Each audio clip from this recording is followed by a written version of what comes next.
Today we'll be exploring the concept of an open economy. We'll discuss the benefits and implications of engaging in international trade, the impact of exchange rates, capital flows, and the role of multinational companies in the global economy. Our focus today will be on understanding the dynamics of an open economy. We'll cover key aspects such as imports and exports, trade balance, exchange rates, capital flows, and international trade agreements. Let's dive into the fascinating world of global economics. Churchill aptly said, "Trade is the lifeblood of nations." It fosters growth, strengthens relationships, and spreads ideas and technologies. This highlights the fundamental importance of trade in connecting economies and driving progress. Let's begin by understanding what an open economy is. An open economy is one that engages actively in international trade and investment. This means that it allows for the free flow of goods, services, capital, and labor across its borders, interacting with other economies around the world. This interaction is a key driver of economic growth and development. In contrast, a closed economy restricts these flows and aims to be self-sufficient, producing everything it needs domestically. While this might protect certain industries, it often leads to inefficiencies and slower economic growth due to limited access to new technologies, ideas, and markets. To further illustrate the concept of imports and exports, let's take a detailed look at the Boeing 787 Dreamliner. This aircraft is an excellent example of how global trade and collaboration come together to produce a complex, high-tech product. As you can see from the diagram, the Boeing Dreamliner is truly a global product, with components sourced from all around the world. This example showcases how Boeing leverages the advantages of an open economy by sourcing the best components from around the world. This global supply chain allows Boeing to access advanced technologies. By sourcing components globally, Boeing can utilize the most advanced technologies and expertise available. Optimize costs and efficiency. Manufacturing different parts in various countries can reduce costs and increase production efficiency. Enhance product quality. Collaborating with specialized manufacturers worldwide ensures that each component meets the highest quality standards. Stimulate economic growth. This international collaboration supports jobs and economic growth in multiple countries, demonstrating the interconnected nature of modern economies. Now, let's explore the various benefits of an open economy. As shown on the slide, there are several key advantages that countries can enjoy by engaging in international trade and investment. Engaging in international trade allows countries to access markets much larger than their domestic ones. This expanded market size provides opportunities for businesses to grow and reach more customers. For instance, a Kazakhstani company producing specialized industrial equipment can sell its products not just within Kazakhstan, but also to markets in Europe, Asia, and beyond. This increased market access can lead to higher sales and greater economic growth. An open economy allows consumers to enjoy a wider variety of goods and services. Instead of being limited to domestically produced items, consumers can access products from all over the world. This variety enhances consumer choice and can lead to better quality and lower prices due to increased competition. When businesses can sell to a larger, global market, they can increase their production levels, achieving economies of scale. This means that the cost per unit of output decreases as production increases, leading to lower overall costs and higher efficiency. An open economy attracts foreign direct investment, FDI, bringing in capital that can be used to develop infrastructure, create jobs, and spur economic growth. Foreign investors are often attracted to countries with open economies because they offer more opportunities for profit.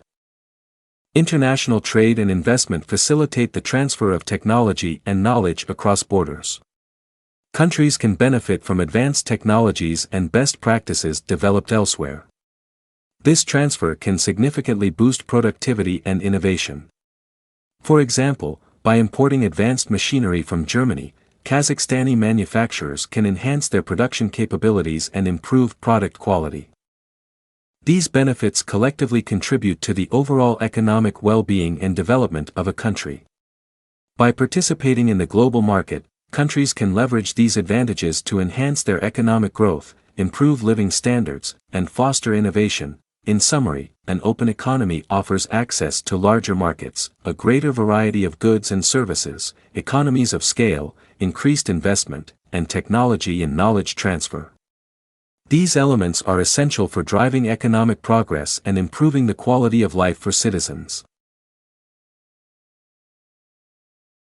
Let's delve into the fundamental concepts of imports and exports, which are key components of an open economy. Imports are goods and services that a country buys from other countries. These can include anything from raw materials and machinery to consumer goods and technology.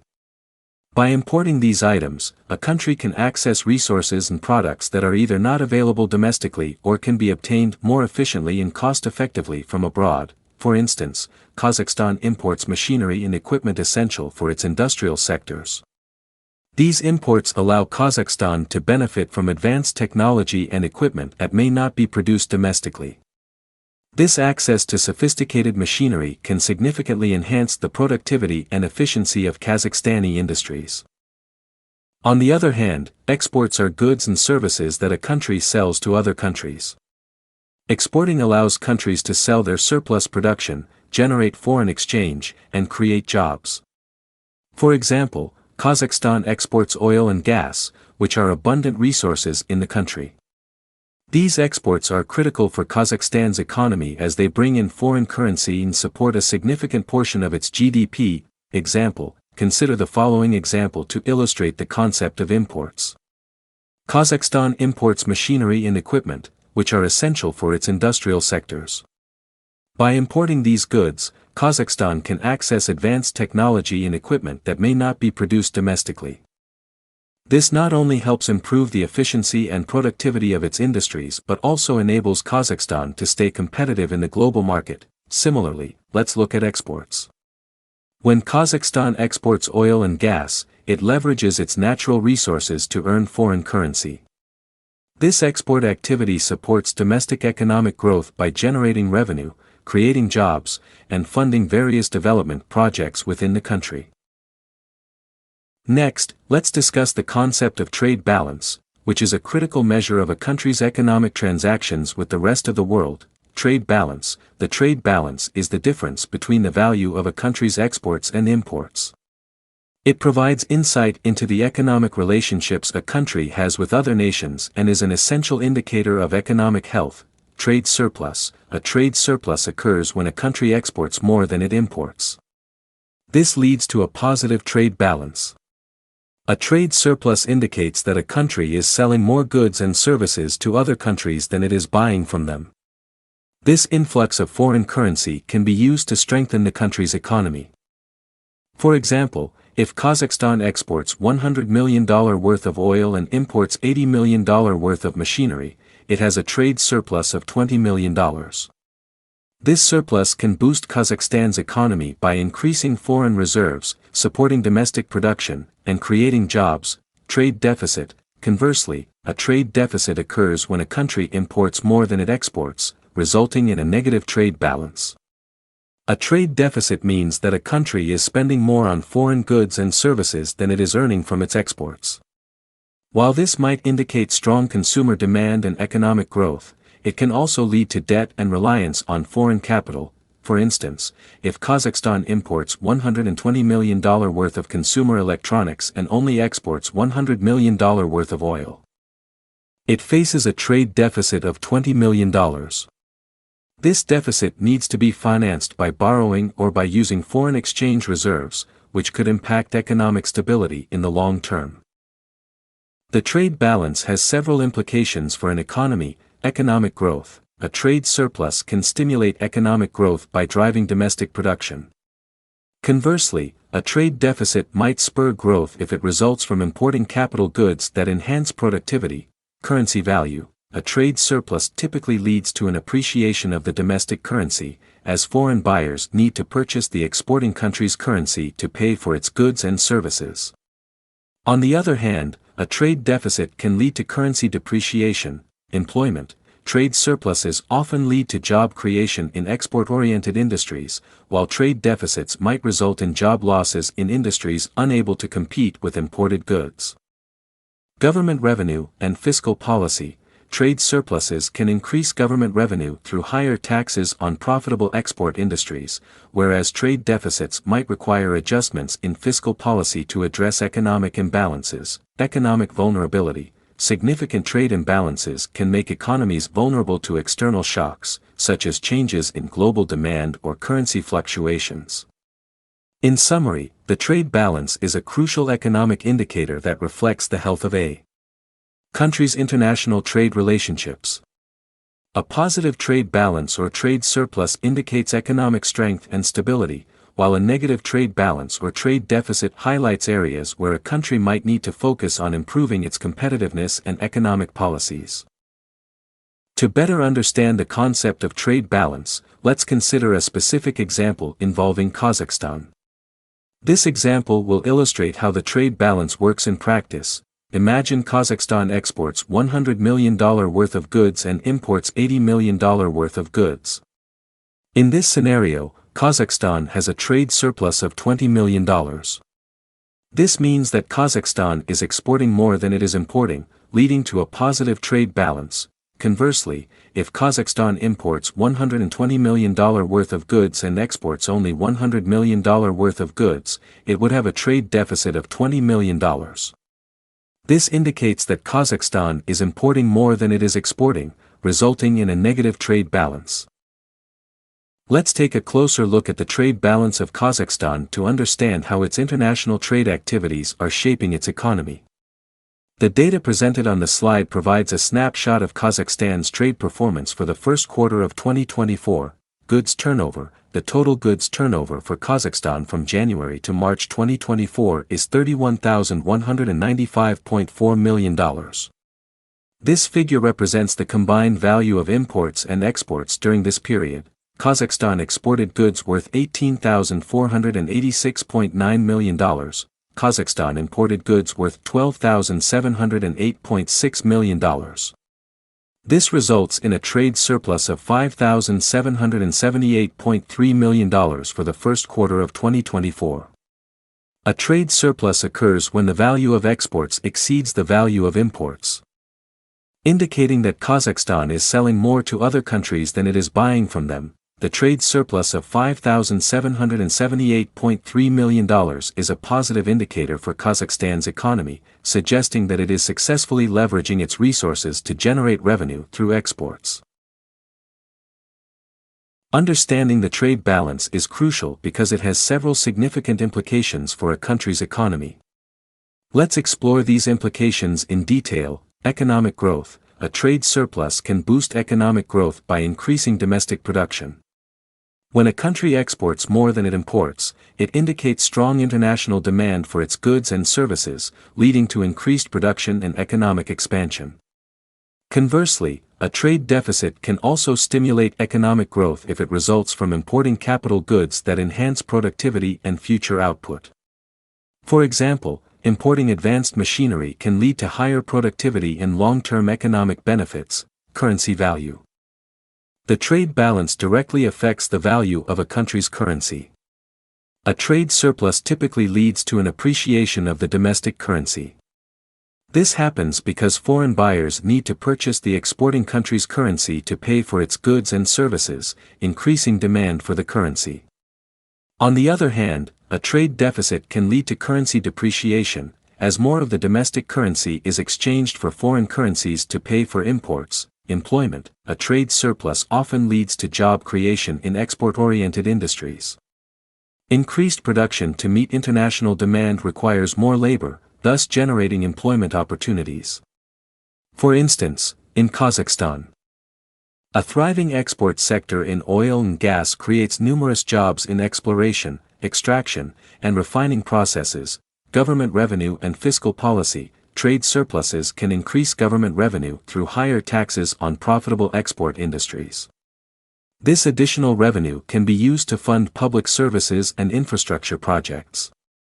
For example, the Kazakhstani government can utilize taxes from its lucrative energy exports to invest in healthcare, education, and transportation infrastructure, thereby enhancing overall economic development.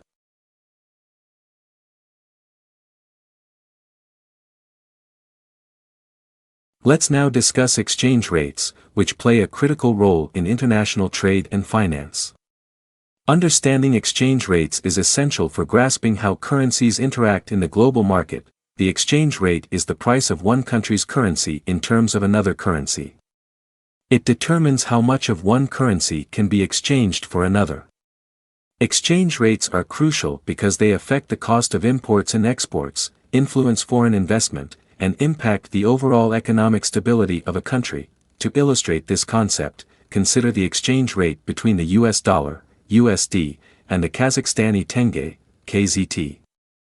If $1 equals 430 KZT, the exchange rate is 430 KZT per USD. This means you need 430 Kazakhstani tenge to buy $1. This rate influences various economic activities, such as the cost of importing goods priced in USD or the value received when exporting goods priced in KZT. Exchange rates significantly impact international trade. A higher exchange rate, stronger domestic currency, makes imports cheaper but can make exports more expensive for foreign buyers. Conversely, a lower exchange rate, weaker domestic currency, makes exports cheaper and more competitive internationally but can increase the cost of imports.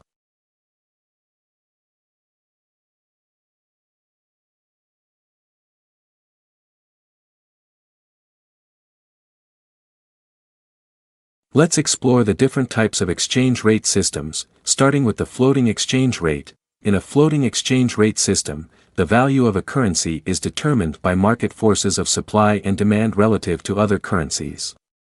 This means that the exchange rate fluctuates based on economic conditions, investor sentiment, and other market dynamics.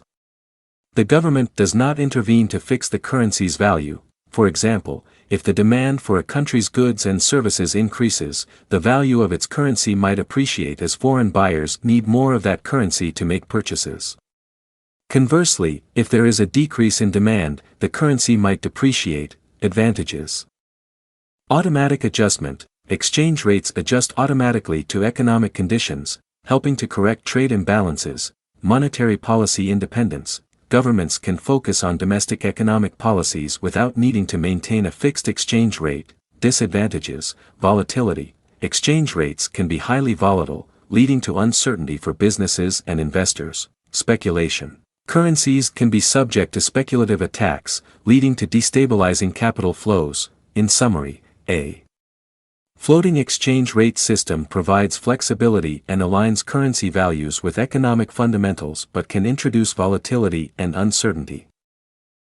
Next, let's discuss the fixed exchange rate system. In a fixed exchange rate system, a country's currency value is pegged to another major currency, such as the US dollar, or to a basket of currencies. The government or central bank intervenes in the foreign exchange market to maintain the currency's fixed value. This intervention often involves buying or selling foreign currency reserves to stabilize the domestic currency. For example, if Kazakhstan decides to peg the KZT to the USD at a fixed rate, the National Bank of Kazakhstan would need to actively manage the supply and demand of KZT to maintain this rate. Advantages. Stability. Fixed rates provide greater predictability for international trade and investment. Reducing exchange rate risk. Inflation control. Pegging to a stable currency can help control inflation, especially in countries with historically volatile inflation rates. Disadvantages. Loss of monetary policy control. The country loses some control over its monetary policy, as it must prioritize maintaining the fixed rate. Potential for currency crises. If market conditions make the peg unsustainable, it can lead to a currency crisis. In conclusion, a fixed exchange rate system offers stability and predictability but at the cost of reduced monetary policy flexibility and potential vulnerability to market pressures. Lastly, let's look at the managed exchange rate system, also known as a managed float or dirty float. A managed exchange rate system is a hybrid between fixed and floating exchange rates. In this system, the currency primarily floats in the market, but the central bank occasionally intervenes to stabilize or steer the currency's value. This intervention can involve buying or selling currency to influence the exchange rate without adhering to a strict peg. For example, Kazakhstan might allow the KZT to float but occasionally intervene to prevent excessive volatility or to achieve specific economic objectives. Advantages: flexibility with stability. Provides a balance between the flexibility of a floating rate and the stability of a fixed rate. Crisis management. Allows for intervention to prevent extreme currency movements and manage economic shocks. Disadvantages: uncertainty about intervention. Markets may be uncertain about when and how the central bank will intervene. Resource intensive. Managing the exchange rate requires significant foreign exchange reserves and continuous monitoring. In summary, a managed exchange rate system offers a compromise, providing some stability while allowing for market-driven adjustments. However, it requires careful management and significant resources to implement effectively. Understanding the factors that influence exchange rates is crucial for grasping the dynamics of international finance and trade. Several key factors can affect how currencies are valued relative to each other. Let's explore these factors in detail. Interest rates. Higher interest rates offer lenders a better return on investments in that country. As a result, higher interest rates tend to attract foreign capital, leading to an appreciation of the domestic currency. For example, if the Central Bank of Kazakhstan raises interest rates, it could attract more foreign investors seeking higher returns, thereby increasing the demand for and value of the Kazakhstani tenge, KZT. Inflation rates. Lower inflation rates in a country compared to its trading partners will increase its currency value as its goods become relatively cheaper.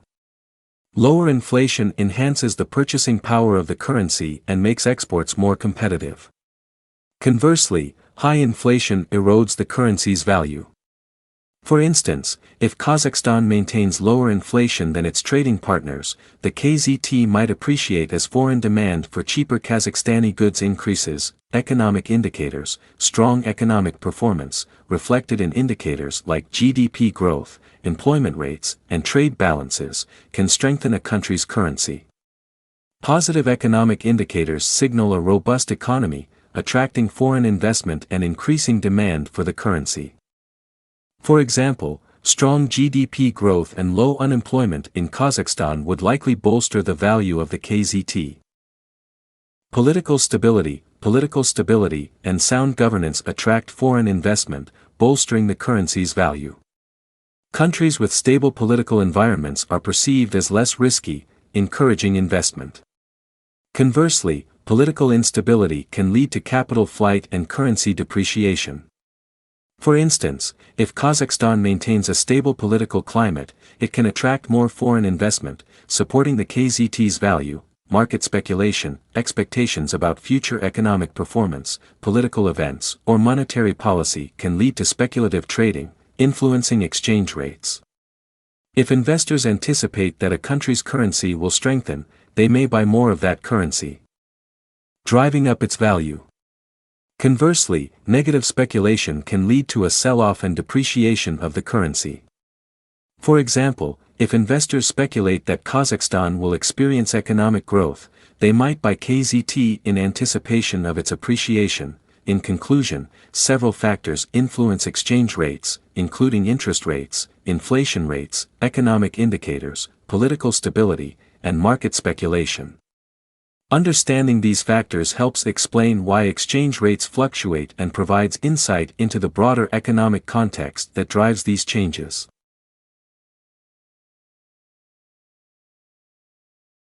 Exchange rates have significant effects on various aspects of the economy.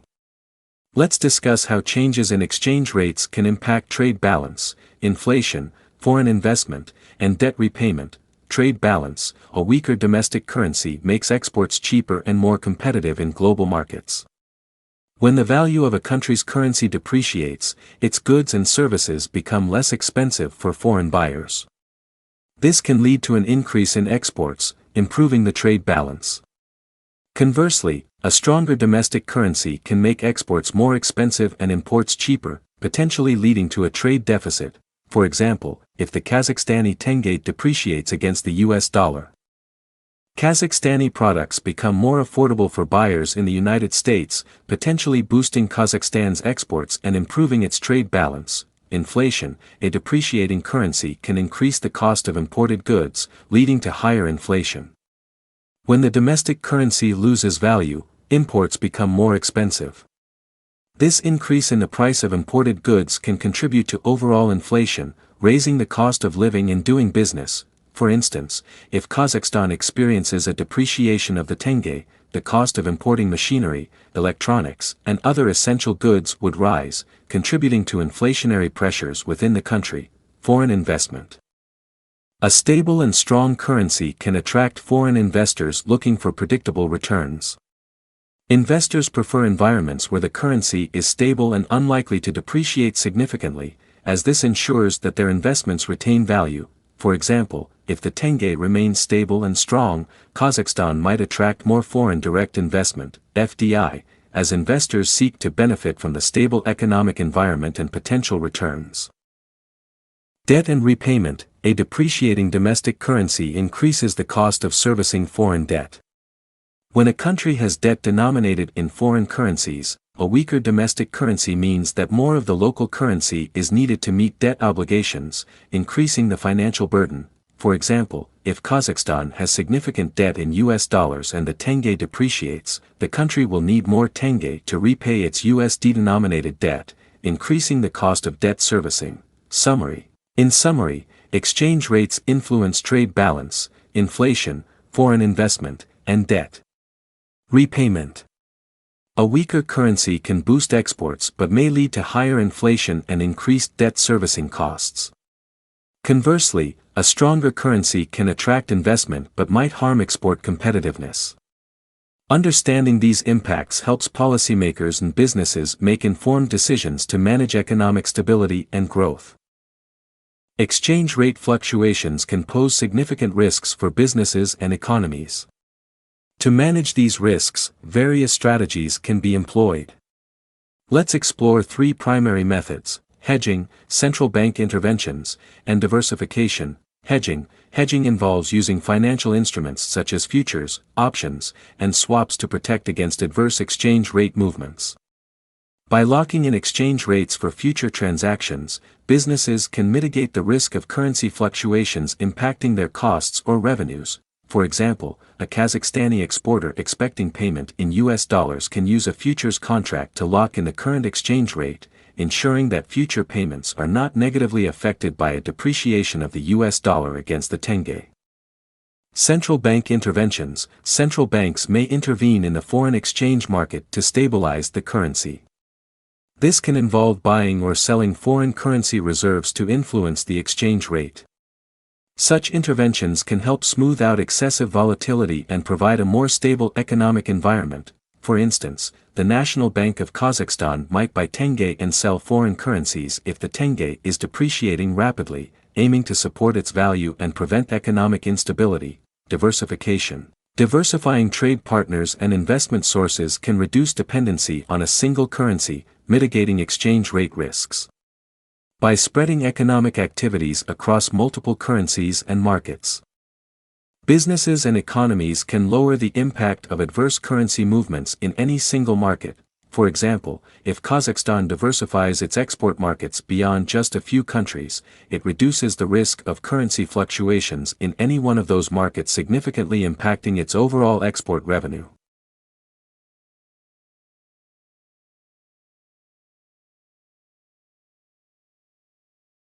Capital flows are essential for understanding how money moves across borders in an open economy.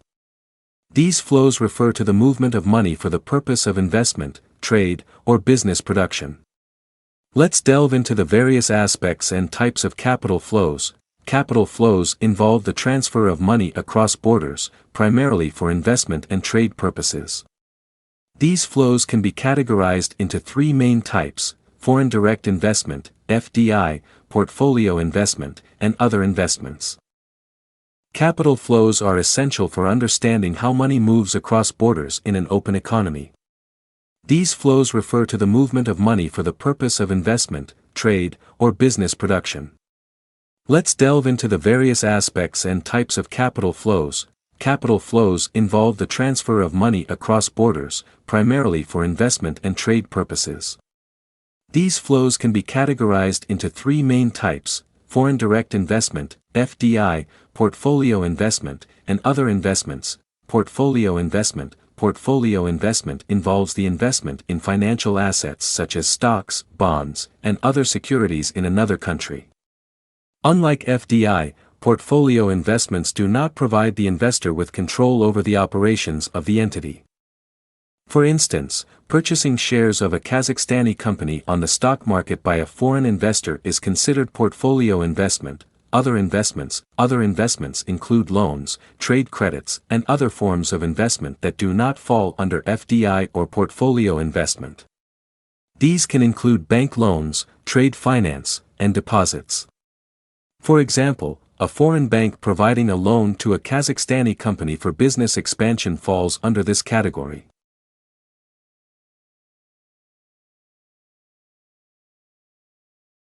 Capital flows significantly impact the economy of a country in various ways. Let's discuss the primary impacts. Economic growth. Capital flows, particularly FDI, stimulate economic growth by developing infrastructure, creating jobs, and introducing new technologies. This leads to increased productivity and economic expansion. Exchange rates. Large capital inflows can influence exchange rates. For instance, significant foreign investment in Kazakhstan can lead to an appreciation of the tenge due to increased demand for the currency. Financial market development. Portfolio investments enhance the liquidity in development of financial markets, providing companies with access to capital and investors with opportunities for diversification. Economic stability. Capital flows can contribute to economic stability by providing necessary funding for businesses and trade activities.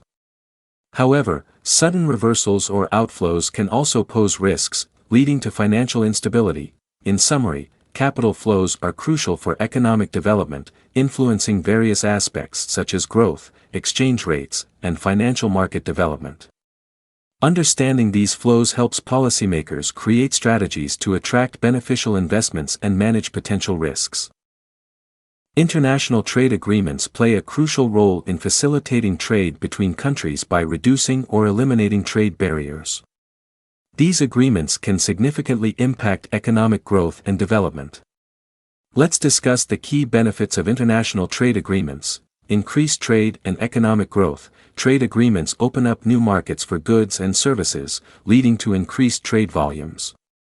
This expansion of trade stimulates economic growth as businesses access larger markets and achieve higher sales. For example, Kazakhstan's participation in the Eurasian Economic Union (EAU) has facilitated trade with member countries by reducing tariffs and other barriers, boosting economic activity.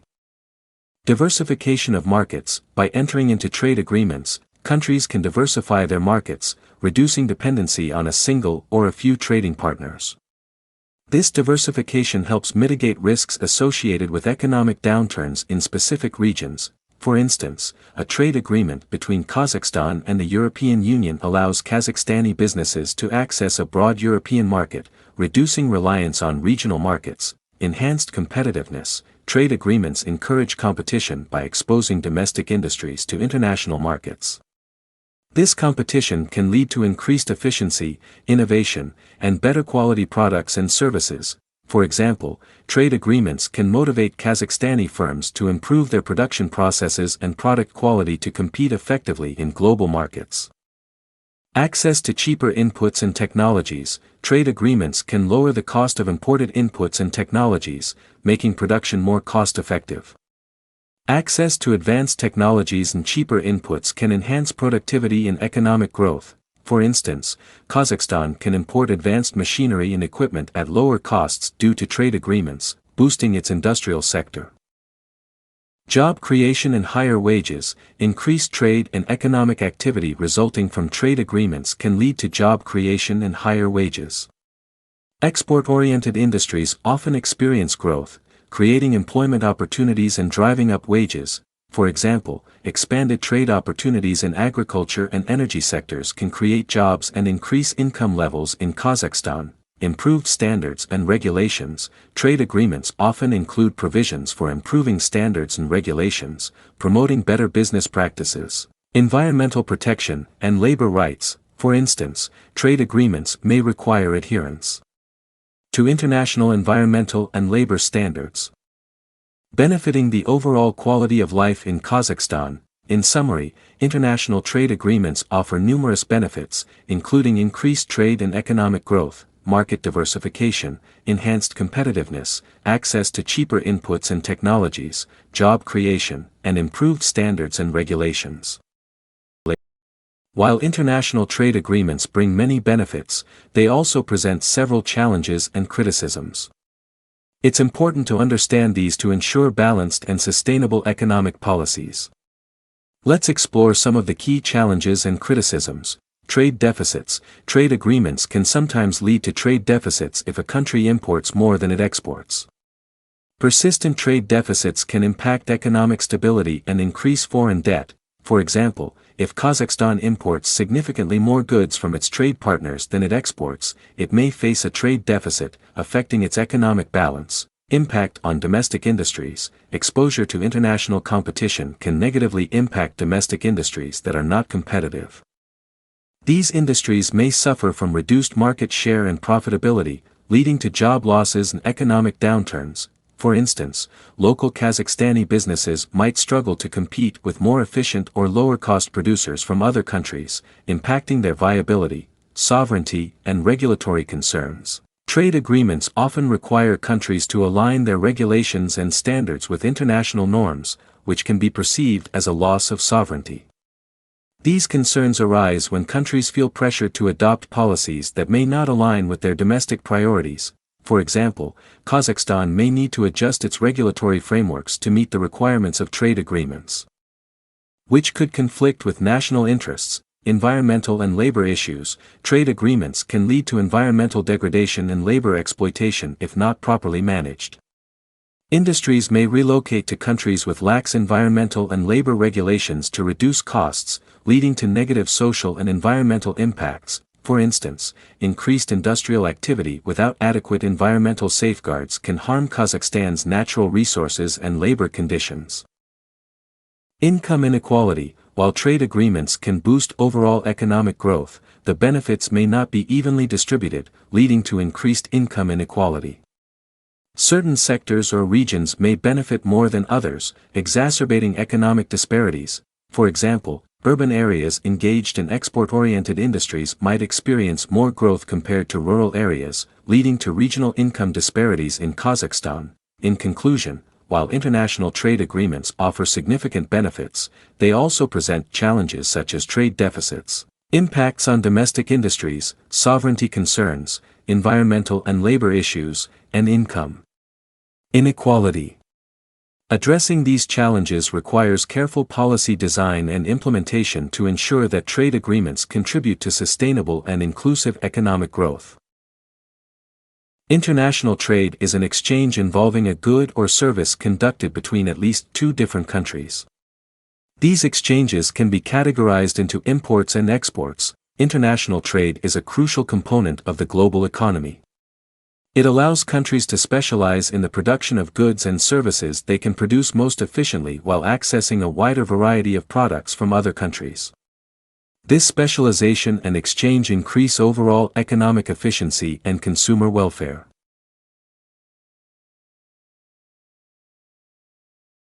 International trade offers numerous benefits, but it also presents several challenges and drawbacks.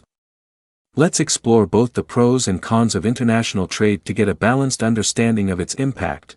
Pros: economic growth. Increased trade expands markets, leading to greater production, job creation, and overall economic welfare. When countries engage in international trade, they can sell their goods and services to a larger audience, boosting their economic activities. Efficiency. Countries specialize in goods and services they produce most efficiently, leading to lower prices and better quality for consumers. This specialization, based on comparative advantage, ensures that resources are used optimally across the globe. Innovation, exposure to foreign competition drives innovation and technological advancement. To stay competitive in the global market, companies invest in research and development, leading to new and improved products and services. Access to resources, countries gain access to resources and goods unavailable domestically, improving standards of living. For example, a country lacking in oil reserves can import oil to meet its energy needs. Job creation, exports can create jobs in exporting industries. As demand for a country's exports grows, companies expand their production, leading to more employment opportunities. Cons, job losses, increased imports can lead to job losses in industries unable to compete with foreign goods. Domestic companies may struggle to match the lower prices or higher quality of imported products, resulting in layoffs. Unequal benefits, trade benefits may not be distributed evenly, potentially harming developing countries. Wealthier nations or regions within countries might reap more benefits, exacerbating economic disparities. Environmental damage, increased production and transportation can contribute to environmental pollution and resource depletion. The demand for goods can lead to overexploitation of natural resources and higher carbon emissions from shipping and logistics. Exploitation, unethical labor practices can occur in some exporting countries. To keep costs low, some companies might exploit workers, leading to poor working conditions and violations of labor rights. Loss of sovereignty, dependence on trade can make countries vulnerable to external pressures. Economic policies might be influenced by foreign nations or multinational corporations, reducing a country's control over its own economy. Quality and safety concerns, imported goods may not meet domestic quality and safety standards. Differences in regulations and standards can result in the importation of products that pose health or safety risks to consumers. International trade brings significant economic benefits, including growth, efficiency, innovation, access to resources, and job creation. However, it also presents challenges such as job losses, unequal benefits, environmental damage, exploitation, loss of sovereignty, and quality concerns. Understanding these pros and cons is essential for developing policies that maximize the benefits of trade while mitigating its drawbacks. Several key theories have been developed to explain why countries trade and how they benefit from trade. These theories also help to understand the patterns of trade and how economies integrate through these interactions. Mercantilism, core idea: the wealth of a nation is measured by its stock of gold and silver. Countries should export more than they import to accumulate wealth, leading to a positive balance of trade. Modern-day mercantilist policies include tariffs, subsidizing domestic industries, devaluation of currencies, and restrictions on the migration of foreign labor. Critique: this theory is seen as outdated because it views trade as a zero-sum game, where one country's gain is another's loss, ignoring the benefits of trade liberalization and cooperation. Absolute advantage, core idea: a country has an absolute advantage in producing a good if it can produce it using fewer resources than another country. Adam Smith argued that if countries specialize in producing goods where they have an absolute advantage and then trade, both countries can benefit and increase their consumption. For example, if country A can produce 10 tons of rice using the same resources that country B uses to produce 5 tons, country A has an absolute advantage in rice production. Comparative advantage, core idea: even if one country has an absolute advantage in producing all goods, it still can benefit from trade by specializing in goods where it has a comparative advantage. David Ricardo explained that a country should produce goods at a lower opportunity cost than another country. Implication: this theory is foundational, suggesting that trade can benefit all nations if they specialize according to their comparative advantages. For instance, even if Brazil is better at producing both coffee and cars compared to another country, it should focus on coffee if it has a greater relative efficiency in coffee production. Hexaroline theory, core idea: countries will export goods that use their abundant and cheap factors of production and import goods that use their scarce factors. The model explains how a nation should operate and trade when resources are imbalanced throughout the world. For example, a country with an abundance of labor should export labor-intensive goods and import capital-intensive goods. New trade theory, core idea: introduces economies of scale and network effects as reasons for trade. It suggests that through specialization and economies of scale, countries can increase their efficiency, leading to a variety of products at lower prices. Implication: this theory supports the idea of countries benefiting from trade even in similar products or industries. For example, even if two countries produce cars, specialization and economies of scale can lead to a variety of car models and reduced costs. Gravity model of trade, core idea: the amount of trade between two countries is determined by their economic size, GDP, and the distance between them. Larger economies have a greater gravitational pull in trade, and distance acts as a trade barrier. For instance, the United States and Canada have a high volume of trade due to their large economies and close proximity, whereas trade between the United States and a distant, smaller economy would be less. Now, we'll explore different types of trade agreements that play a crucial role in global commerce. These agreements help countries to reduce barriers to trade, promote economic cooperation, and enhance mutual economic benefits. Bilateral trade agreements. Bilateral trade agreements are treaties between two countries that agree to reduce or eliminate tariffs, quotas, and other trade barriers to enhance trade between them. Example: the United States-Mexico-Canada Agreement, USMCA, is a bilateral agreement that replaced NAFTA, facilitating trade between the US, Mexico, and Canada. Bilateral agreements are often simpler to negotiate compared to multilateral agreements because they involve only two parties. These agreements can be tailored to address specific trade issues and opportunities between the two countries involved. For example, the USMCA improved labor standards and intellectual property protections, benefiting the economies of all three countries involved. Regional trade agreements, RTAs. RTAs involve multiple countries within a specific region that agree to reduce or eliminate trade barriers. These agreements aim to integrate regional economies and promote trade. Example: the Eurasian Economic Union, EAU, includes Kazakhstan, Russia, Belarus, Armenia, and Kyrgyzstan, aiming to create a single market for goods, services, capital, and labor. Regional trade agreements are designed to facilitate trade and investment flows within a particular region. They help member countries benefit from economies of scale, enhance competitiveness, and increase market access. The EAU, for instance, allows for the free movement of goods and services among its member states, promoting economic growth and integration. Multilateral trade agreements. Multilateral trade agreements involve multiple countries from different regions, usually facilitated by international organizations like the World Trade Organization, WTO. These agreements aim to create a global trade framework. Example: the General Agreement on Tariffs and Trade, GATT, which evolved into the WTO, is a multilateral agreement promoting global trade by reducing tariffs and other trade barriers. Multilateral agreements are comprehensive and inclusive, involving many countries across various regions. They aim to create a level playing field for international trade by establishing common rules and standards. The WTO, for instance, works to ensure that trade flows as smoothly, predictably, and freely as possible, benefiting all member countries. Free trade agreements, FTAs. FTAs are agreements between countries to eliminate tariffs, import quotas, and preferences on most, if not all, goods and services traded between them. Example: the European Free Trade Association, EFTA, which includes countries like Norway, Iceland, Switzerland, and Liechtenstein, aims to promote free trade among its members.